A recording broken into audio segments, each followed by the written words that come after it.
अस्सलाम वालेकुम students, I hope कि आप सब लोग बिल्कुल खैरियत से होंगे। तो आज का हम लोगों का केमिस्ट्री का चैप्टर नंबर 1 में टॉपिक है periodic trends in ionisation energy. आज हम लोगों ने आयनाइजेशन एनर्जी के पीरियोडिक ट्रेंड्स पढ़ने हैं। पहले हम लोगों ने डाउन इन अ ग्रुप पढ़ने हैं और फिर हमने पढ़ने हैं अक्रॉस अ पीरियड। तो ये भी आप लोगों का लॉन्ग क्वेश्चन है और ये एज अ शॉर्ट क्वेश्चन भी आ सकता है पेपर में। तो सबसे पहले हम डाउन इन अ ग्रुप पढ़ते हैं। डाउन इन अ ग्रुप मतलब पीरियोडिक टेबल में हम लोगों ने डाउन जाना है, मीन्स के ऊपर से नीचे। पीरियोडिक टेबल में जब हम ऊपर से नीचे जाते हैं तो उसे हम कहेंगे going down in a group. Going down in a group ionisation energy decreases from top to bottom. जब हम लोग ग्रुप में ऊपर से नीचे आते हैं ना तो हमारे पास आयनाइजेशन एनर्जी डिक्रीज़ होती है। आयनाइजेशन एनर्जी की वैल्यू हमारे पास कम होती है। क्यों? क्योंकि इसका एटॉमिक साइज़ इंक्रीज़ करता है। इसकी रीज़न हम बताई गई है कि इसका एटॉमिक साइज़ इंक्रीज़ करता है और इसकी शील्डिंग इफ़ेक्ट भी इंक्रीज़ करती है। अगर इसका एटॉमिक साइज़ इंक्रीज़ कर रहा है और शील्डिंग इफ़ेक्ट इंक्रीज़ कर रही है तो हमारे पास जो न्यूक्लियर चार्ज होगा वो डिक्रीज़ करेगा। क्यों? क्योंकि अगर हमारे पास एटॉमिक साइज़ इंक्रीज़ कर रहा है इसका मतलब नंबर ऑफ़ शेल्स भी हमारे पास ज़्यादा होंगे, और जब हमारे पास नंबर ऑफ़ शेल्स ज़्यादा होंगे तो हम लोगों के पास इसका न्यूक्लियर चार्ज मतलब force of attraction between electron and nucleus वो कम हो जाएगी, जिसकी वजह से आयनाइजेशन एनर्जी भी कम हो जाएगी। In group 1 the ionisation energies decrease in the following order. सबसे lithium, sodium, potassium, rubidium and caesium. तो जैसा कि यहाँ पर मैंने बना लिया, सबसे पहले मैंने यहाँ पे पीरियोडिक टेबल बनाया कि पीरियोडिक टेबल में हम लोगों ने डाउन इन अ ग्रुप जाना है, ग्रुप से नीचे जाना है। तो ग्रुप में क्या होता है, in a group ionisation energy decreases. जैसा कि हमने अभी पढ़ा है कि ग्रुप में आयनाइजेशन एनर्जी डिक्रीज़ करती है, इसका एटॉमिक साइज़ इंक्रीज़ करता है, शील्डिंग इफ़ेक्ट भी इंक्रीज़ करता है, और जबकि न्यूक्लियर चार्ज इसका डिक्रीज़ करता है। एटॉमिक साइज़ ज़्यादा होगा तो हमारे पास आयनाइजेशन एनर्जी कम होगी, शील्डिंग इफ़ेक्ट ज़्यादा होगा आयनाइजेशन एनर्जी कम होगी, न्यूक्लियर चार्ज कम होगा तो आयनाइजेशन एनर्जी भी कम होगी। जैसा कि हम लोगों के पास उन्होंने एग्ज़ाम्पल दी हुई है बुक में भी। क्या एग्ज़ाम्पल दी हुई है उन्होंने? लिथियम, सोडियम, पोटेशियम, रूबीडियम और सीजियम। ठीक है, तो ये हमारे पास ग्रुप 1 के उन्होंने एलिमेंट्स दिए हुए हैं। तो सबसे पहले अगर हम लोग देखें लिथियम की आयनाइजेशन एनर्जी, लिथियम के पास जैसा कि हम लोग जानते हैं 3 सेल्स होते हैं, मतलब कि ये न्यूक्लियस है, 1 शेल, 2 शेल और 3 शेल होते हैं, और इसके वैलेंस शेल से इलेक्ट्रॉन निकालना होता है। तो इसके शेल्स हमारे पास कम है, इसका मतलब हमारे पास इसकी न्यूक्लियस और इलेक्ट्रॉन के दरमियान फोर्स ऑफ अट्रैक्शन ज़्यादा है, तो इसकी आयनाइजेशन एनर्जी सबसे ज़्यादा होगी। जैसे ऑर्डर में लिखा हुआ है कि लिथियम की आयनाइजेशन एनर्जी सबसे ज़्यादा होगी। ठीक है, और अगर इसके बाद हम ले लेते हैं एग्ज़ाम्पल रूबीडियम की, तो रूबीडियम में हमारे पास 5 इलेक्ट्रॉन्स होते हैं, 1 2 3 4 और 5। इसके 5वें इलेक्ट्रॉन में होता है वैलेंस इलेक्ट्रॉन जो हम लोगों ने निकालना होता है। तो आप लोग देखें इसका एटॉमिक साइज़ बड़ा है, मतलब कि एटॉमिक साइज़ इसका बड़ा है, इसकी शील्डिंग इफ़ेक्ट भी ज़्यादा है क्योंकि जितने अंदर इतने ज़्यादा इलेक्ट्रॉन्स होंगे तो इसका न्यूक्लियर चार्ज कम होगा। इलेक्ट्रॉन और न्यूक्लियस के दरमियान इसका जो होगा फोर्स ऑफ अट्रैक्शन कम होगी, जिसकी वजह से आयनाइजेशन एनर्जी भी डिक्रीज़ हो जाएगी, क्योंकि हमें आयनाइजेशन एनर्जी ज़्यादा लगाने की ज़रूरत ही नहीं पड़ेगी। फिर इसके बाद सीजियम का अगर हम देखें, सीजियम में 6 शेल्स होते हैं, 1 2 3 4 5 और 6 शेल्स होते हैं। तो इसमें भी हमारे पास एटॉमिक साइज़ ज़्यादा है, शील्डिंग इफ़ेक्ट भी ज़्यादा है, न्यूक्लियर चार्ज कम है, तो आयनाइजेशन एनर्जी भी कम होगी, क्योंकि जितनी दूर वो न्यूक्लियस है फोर्स ऑफ अट्रैक्शन भी उतनी कम होगी, तो हमारे पास आयनाइजेशन एनर्जी भी कम होगी। तो ये है हमारे पास periodic trend down in a group. तो इसके बाद अगर मैं आप लोगों को बताऊं कि आपके MCQs में इसके हवाले से किस तरह के क्वेश्चन आ सकते हैं MCQs में, तो मैं आप लोगों को बता देती हूँ। जैसा कि आप लोगों का MCQs आ सकता है, वो लोग MCQs में पूछ सकते हैं कि कौन से एटम की सबसे ज़्यादा हाईएस्ट आयनाइजेशन एनर्जी होती है, हाईएस्ट आयनाइजेशन एनर्जी।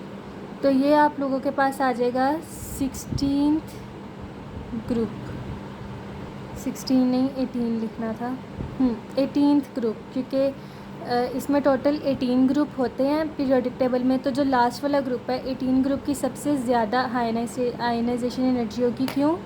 क्योंकि ये नोबल गैसेस हैं और नोबल गैसेस की आप लोगों के पास सबसे ज़्यादा आयनाइजेशन एनर्जी होती है। और इसके बाद हम लिखेंगे lowest ionisation energy.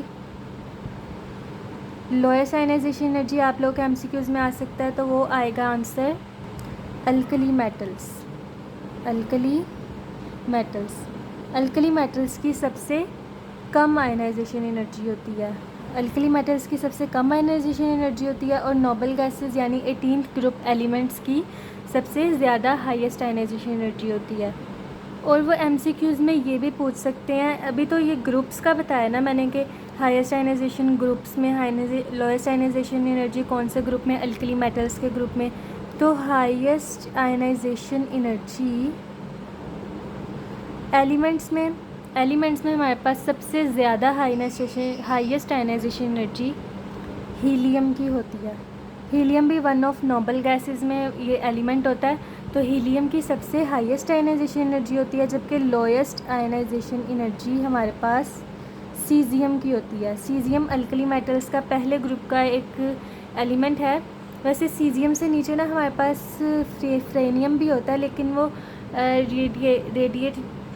Radiative element है, तो जिसकी वो रेडियो एक्टिव एलिमेंट्स है, जिसकी वजह से उसे काउंट नहीं करेंगे। तो सबसे कम आयनाइजेशन एनर्जी हमारे पास सीजियम की होगी। इसके बाद हमारे पास होता है अक्रोसा पीरियड। अक्रोसा पीरियड मतलब लेफ़्ट टू राइट। जैसे कि हम जाते हैं पीरियड हमारे पास होते हैं ऐसे, इस तरह से। तो पीरियड्स हमारे पास लेफ़्ट टू राइट, हम लोगों ने लेफ़्ट टू राइट में देखना है। In moving from left to right in a period, across a period, number of shell remains unchanged. क्यों? जब हम पीरियड में लेफ़्ट टू राइट जाएंगे तो हमारे पास जो नंबर ऑफ़ शेल्स हैं वो कांस्टेंट रहेंगे। कांस्टेंट मतलब अनचेंज रहेंगे, ना ही शेल ज़्यादा होंगे ना ही शेल कम होंगे, क्योंकि अक्रोसा ग्रुप में हमारे पास नंबर ऑफ़ शेल्स चेंज होते हैं। पीरियड में हमारे पास नंबर ऑफ़ शेल्स कांस्टेंट रहते हैं, चेंज नहीं होते। While the affective nuclear charge increases, जबकि जो न्यूक्लियर चार्ज है वो इंक्रीज़ होगा, न्यूक्लियर चार्ज हमारे पास इंक्रीज़ होगा। और इस वजह से हमारे पास ionisation energy from left to right increase होगी। आप लोगों ने एक बात ध्यान में रखनी है, जब न्यूक्लियर चार्ज इंक्रीज़ होगा आयनाइजेशन एनर्जी इंक्रीज़ होगी। एटॉमिक साइज़ डिक्रीज़ होगा तो आयनाइजेशन एनर्जी इंक्रीज़ होगी। ठीक है, तो मैं आप लोगों को एक दफ़ा अच्छी तरह से समझा देती हूँ विद एग्ज़ाम्पल। जौन सी एग्ज़ाम्पल यहाँ बनी हुई है ताकि आप लोगों को अच्छी तरह से समझ आ जाए। तो यहाँ पर मैंने लिख दिया, पीरियड में left to right ionisation energy क्या होती है, इंक्रीज़ होती है, जिसकी वजह से एटॉमिक साइज़ हमारा डिक्रीज़ होता है, न्यूक्लियर चार्ज इंक्रीज़ होता है और number of shells remains constant रहते हैं। क्योंकि number of shells in an atom remains constant, number of shells constant रहते हैं, चेंज नहीं होते। न्यूक्लियर चार्ज इंक्रीज़ होता है और एटॉमिक साइज़ डिक्रीज़ होता है, जिसकी वजह से आयनाइजेशन एनर्जी हमारे पास इंक्रीज़ होती है। ठीक है, तो अब आगे हम लोगों ने पढ़ना है। अब हम आगे एग्जांपल ले लेते हैं। सबसे पहले हमारे पास पीरियड नंबर 1 है, फिर हम लोगों ने पीरियड नंबर 2 बनाया। पहले पीरियड में हमारे पास 2 एलिमेंट्स होते हैं, हाइड्रोजन और हीलियम। पहले पीरियड में हमारे पास ये वाले एलिमेंट्स होते हैं। दूसरे पीरियड में हमारे पास lithium, beryllium, boron, carbon, nitrogen, oxygen, fluorine और नियॉन होता है। ठीक है, तो अब हम लोगों ने बात करनी है कि इसमें हमारे पास पीरियोडिक ट्रेंड क्या होता है आयनाइजेशन एनर्जी का। तो इसमें जो हमारे पास पीरियड 2 में हम लोगों के पास बेरिलियम है ना, इसकी आयनाइजेशन एनर्जी बोरॉन से भी ज़्यादा होगी और इसकी आयनाइजेशन एनर्जी लिथियम से भी ज़्यादा होगी। क्यों? क्योंकि जो बेरिलियम का है ना हमारे पास इनर ग्रुप अगर हम देखें तो इसका जो S2 सबशेल है मतलब कि वो है 2s2, मतलब ये full field completely field subshell है, फुल फिल्ड है सबशेल, जिसकी वजह से 2s2 है, ये हमारे पास फुल फिल्ड सबशेल है, जिसकी वजह से इसकी आयनाइजेशन एनर्जी भी ज़्यादा होगी। ये बिल्कुल स्टेबल है, जिसकी वजह से जो स्टेबल एटम्स होते हैं ना, स्टेबल एटम्स, उनमें से हमारे पास इलेक्ट्रॉन को निकालना मुश्किल होता है। इसमें से हमारे पास इलेक्ट्रॉन निकालना मुश्किल होगा, जिसकी वजह से इसकी आयनाइजेशन एनर्जी भी ज़्यादा होगी। और इसके बाद अगर हम देखें नाइट्रोजन की, और नाइट्रोजन की कार्बन और ऑक्सीजन से ज़्यादा होगी। क्यों? क्योंकि मैं यहाँ लिख देती हूँ, इसके जो 3 इलेक्ट्रॉन है ना वो पार्शियली फिल्ड है। पार्शियली फिल्ड मतलब ये मोर स्टेबल है, जिसकी वजह से इसकी आयनाइजेशन एनर्जी भी सबसे ज़्यादा होगी। मीन्स कि इसकी आयनाइजेशन एनर्जी ऑक्सीजन और कार्बन से ज़्यादा होगी, तो क्योंकि ये पार्शियली फिल्ड है और सबसे ज़्यादा स्टेबल है, मोर स्टेबल है। फिर इसके बाद हमारे पास आते हैं नियॉन। नियॉन जो है ये एक नोबल गैस है, और जैसे कि हम जानते हैं नोबल गैसेस की आयनाइजेशन एनर्जी सबसे ज़्यादा होती है। क्यों?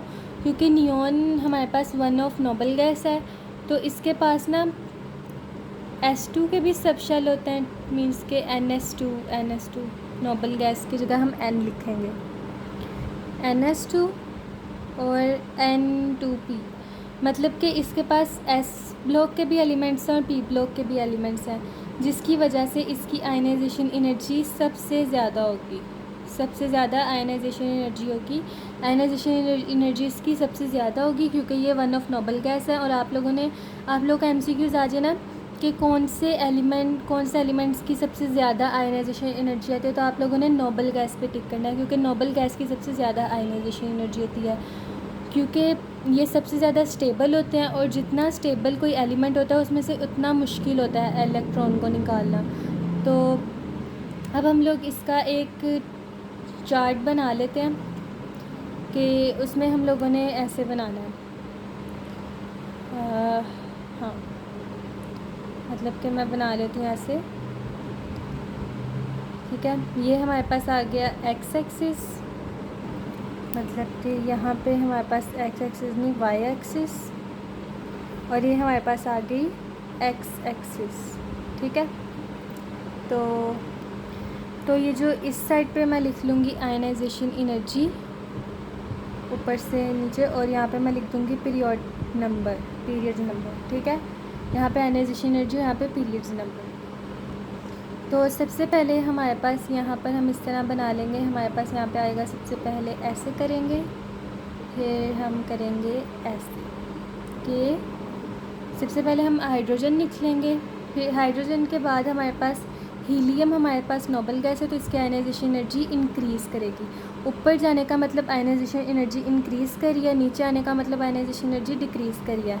अब इससे अगर हम नीचे आएंगे तो इसका मतलब आयनाइजेशन एनर्जी किसकी डिक्रीज़ हुई है, हमारे पास लिथियम की आयनाइजेशन एनर्जी डिक्रीज़ हुई है। फिर इससे थोड़ी सी ज़्यादा आयनाइजेशन एनर्जी किसकी है, बेरिलियम की। फिर बेरिलियम से थोड़ी सी कम है हमारे पास बोरॉन की, फिर बोरॉन से ज़्यादा है कार्बन की, और कार्बन से भी ज़्यादा है नाइट्रोजन की। क्योंकि देखें नाइट्रोजन की ऑक्सीजन और कार्बन से ज़्यादा है तो ऑक्सीजन थोड़ा नीचे आएगा। ऑक्सीजन और कार्बन की आयनाइजेशन एनर्जी इतनी है, और नाइट्रोजन की ऑक्सीजन और कार्बन से नाइट्रोजन की आयनाइजेशन एनर्जी ज़्यादा है। फिर उसके बाद हम ऊपर चलेंगे, और तो ये हमारे पास है नियॉन, इसकी सबसे ज़्यादा आयनाइजेशन एनर्जी है, जबकि फ्लोरीन की इससे थोड़ी कम है। नियॉन की हमारे पास सबसे ज़्यादा आयनाइजेशन एनर्जी है। फिर उसके बाद हम नियॉन से अब हम लोगों ने 2 ग्रुप्स की बना ली हैं, मीन्स के ये फर्स्ट ग्रुप है हाइड्रोजन और हीलियम, ग्रुप नहीं सॉरी पीरियड, ये फर्स्ट पीरियड है और ये सेकंड पीरियड की हम लोगों ने आयनाइजेशन एनर्जी बनाई है। अब हम थर्ड पीरियड की भी बना लेते हैं, आप लोगों की बुक में भी दी गई है। तो थर्ड की हम लोग ऐसे बनाएंगे कि सोडियम की हमारे पास कम होगी, क्योंकि नियॉन की सबसे ज़्यादा है तो नियॉन से कम हमारे पास सोडियम की होगी। फिर मैग्नीशियम की उससे थोड़ी ज़्यादा होगी, फिर एल्यूमिनियम की थोड़ी कम होगी, एल्यूमिनियम। फिर सिलिकॉन की हमारे पास उससे थोड़ी ज़्यादा होगी। फिर इसकी हमारे पास पोटेशियम नहीं, इसकी हमारे पास इससे ज़्यादा होगी। और सल्फ़र की भी इतनी ही होगी। फिर क्लोरीन और आर्गन की भी हमारे पास ज़्यादा होगी और आर्गन की उससे ज़्यादा होगी। फिर आर्गन से कम होगी किसकी, पोटेशियम की, और पोटेशियम से कैल्शियम की ज़्यादा होगी। हम लोगों ने क्या बना ली, हम लोगों ने इसकी भी बना ली थर्ड ग्रुप की। तो इस तरह से हम लोगों ने पता चला है कि जो हमारे पास नोबल गैसेस हैं उनकी हमारे पास सबसे ज़्यादा ionisation energy, helium, neon, argon, इनकी हमारे पास सबसे ज़्यादा आयनाइजेशन एनर्जी, क्योंकि ये नोबल गैसेस हैं। ठीक है, जैसे कि मैं आप लोगों को एक एग्जांपल लेती हूँ। अगर हम फर्स्ट आयनाइजेशन एनर्जी करें, आयनाइजेशन किसकी, सोडियम और मैग्नीशियम के दरमियान, हमारे पास यहाँ मैग्नीशियम है और सोडियम। तो जैसा कि आप लोग देख सकते हैं मैग्नीशियम की आयनाइजेशन एनर्जी सोडियम से ज़्यादा है। ठीक है, लेकिन अगर हम इसकी फ़र्स्ट आयनाइजेशन एनर्जी करें तो हमारे पास आप लोग देखें मैग्नीशियम में से हम लोगों ने एक इलेक्ट्रॉन निकाल लिया, सोडियम में से भी हम लोगों ने एक इलेक्ट्रॉन निकाल लिया। ठीक है, मैग्नीशियम से भी हमने एक इलेक्ट्रॉन निकाल लिया और सोडियम से भी एक इलेक्ट्रॉन निकाल लिया। तो हमारे पास सोडियम की आयनाइजेशन एनर्जी ज़्यादा होगी। क्यों, आप लोग सोच रहे होंगे कि मैग्नीशियम की आयनाइजेशन एनर्जी सोडियम से ज़्यादा है, तो ये आयन बन गया, हमने इसमें से इलेक्ट्रॉन निकाल लिया तो हमारे पास आयन्स बन गए। तो आप लोग देखें, जब हम सोडियम से एक इलेक्ट्रॉन निकाल लेंगे ना, तो सोडियम हमारे पास मोर स्टेबल हो जाएगा, क्योंकि जो इसके पी के एलिमेंट्स हैं ना, उसमें P6 टोटल हो जाएगा। पहले हमारे पास P7 मीन्स के 1 इलेक्ट्रॉन एक्स्ट्रा था, तो जब हम लोगों ने इसमें से एक इलेक्ट्रॉन निकाल दिया तो हमारे पास 6 हो गया, जिसकी वजह से Px, Py, Pz और उन दोनों के पास देखें Px, Py और Pz, इसके भी हमारे पास कम्प्लीटली फिल, इसके भी हमारे पास कम्प्लीटली फिल, इसके भी हमारे पास कम्प्लीटली फिल, मतलब कि 2-2 इलेक्ट्रॉन है सबके पास। इसका मतलब हमारे पास सोडियम हमारे पास मोर स्टेबल हो गया, जिसकी वजह से इसकी आयनाइजेशन एनर्जी भी ज़्यादा होगी, मैग्नीशियम से ज़्यादा हो जाएगी। ये आयन है। ठीक है, तो अब हम लोग आगे पढ़ लेते हैं जो रीडिंग में हम लोग को दिया गया है। वैसे ही टॉपिक बहुत आसान है। The trend of ionisation energy of period 1 to 3 is shown in figure 1.5. It shows that noble gases have the highest values of ionization energy due to complete outermost shell in them. उन्होंने क्या बताया कि noble gases की हमारे पास सबसे ज़्यादा ionization energies हैं, जैसा कि हम जानते हैं, क्योंकि उसके अंदर जो आउटर मोस्ट शेल हैं वो कंप्लीट हैं, मींस कि ये मोर स्टेबल हैं। The removal of electron is extremely difficult, जिसकी वजह से रिमूवल ऑफ इलेक्ट्रॉन ज़्यादा मुश्किल हो जाएगा। जबकि जो अल्कली मेटल्स हैं have lowest values of ionisation energy, जबकि जो अल्कली मेटल्स हैं लिथियम, सोडियम, पोटेशियम, इनकी आयनाइजेशन एनर्जी सबसे कम है। क्यों, क्योंकि इनके जो अंदर आउटर मोस्ट शेल हैं वो स्टेबल नहीं है, मतलब कि ये ज़्यादा स्टेबल नहीं है, जिसकी वजह से हम लोगों को इलेक्ट्रॉन निकालना मुश्किल नहीं होगा, आसानी से इलेक्ट्रॉन निकालेंगे तो आयनाइजेशन एनर्जी कम होगी, जबकि नोबल गैसेस की आयनाइजेशन एनर्जी ज़्यादा होगी। यहाँ पर कुछ एक्सेप्शंस लिखी हुई हैं जो मैंने लिखी थी, तो आप लोग ये भी पढ़ लें। Group 2 element have high ionisation energy as compare to group 3 due to complete s orbital. Group 2 elements की आयनाइजेशन एनर्जी ज़्यादा होगी ग्रुप 3 के मुकाबले में, क्योंकि इसके जो एस ऑर्बिटल हैं, एस सबशेल हैं, वो बिल्कुल कंप्लीट होंगे। और group 5 element also have highest ionisation energy as compare to group 6 because they have 3 half digital orbitals. Group 5 के एलिमेंट्स की आयनाइजेशन एनर्जी ज़्यादा होगी ग्रुप 6 से, क्योंकि इसके जो पास ऑर्बिटल्स होंगे उनके पास थर्ड हाफ डिजिटल ऑर्बिटल्स होंगे। तो आज का लेक्चर इतना ही था। आई होप कि आप लोगों को आज का लेक्चर अच्छी तरह से समझ में आ चुका होगा। अगर आप लोगों को आज के लेक्चर में कोई मुश्किल या परेशानी पेश आए, या आप लोगों को लगे कि आप लोगों को भी समझ नहीं आया, तो आप लोग मुझे कमेंट सेक्शन में कह दीजिएगा और मैं इसको दोबारा से अच्छी तरह से समझा दूँगी। और इसके आगे हमारे पास एक क्विक चेक भी है। अगर क्विक चेक है ना, तो वो मैं इस पूरे चैप्टर की सारी क्विक चेक एक साथ ही समझाऊँगी, एक ही लेक्चर वो आएगा और मैं उस एक लेक्चर में सारी क्विक चेक्स अच्छी तरह से समझा दूँगी। तो आई होप कि आप लोगों को आज का लेक्चर समझ में आ चुका होगा, और अगर आप लोगों को आज का लेक्चर समझ में आ चुका है तो मेरे चैनल को लाइक, सब्सक्राइब और शेयर लाजमी कीजिएगा। आज के लिए इजाज़त, अल्लाह हाफ़िज़।